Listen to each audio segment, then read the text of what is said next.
Hello दोस्तों, नमस्ते, प्रणाम, राधे राधे। मैं एक मंडक गीत सुनाने जा रही हूँ।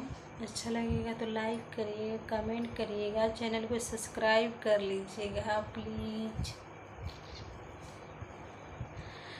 मुगल सराया सीरियल चली हुई पैया, सरवा के बहिना भाग गईली। आयो दादा कहिया, सरवा के बहिनी भाग गई।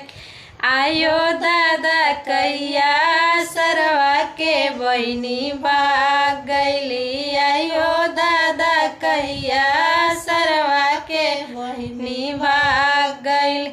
गाँव नगर में शोर भइले, छपल बा खबरिया, सरवा के बहिनी भाग गई। आयो दादा कहिया, सरवा के बहिना भाग गईल। आयो दादा कहिया, सरवा के बहिना भाग गईल। पुलिस से दरोगा खोजे सिपहिया, सरवा के बहिनी भाग गईल। आयो दादा कहिया, सरवा के बहिना भाग गईल। आयो दादा कहिया, सरवा के बहिना भाग गईल। आयो दादा कहिया, सरवा के बहिना भाग गईल।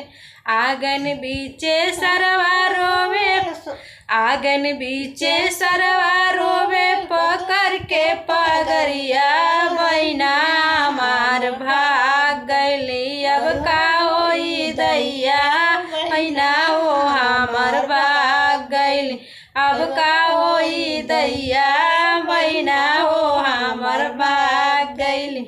अब का होई दैया, बहिना हो हमार भाग गईली।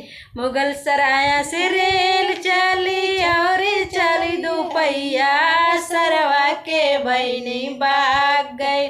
आयो दादा कहिया, सरवा के बहिना भाग गई। आयो दादा कहिया, सरवा के बहिना भाग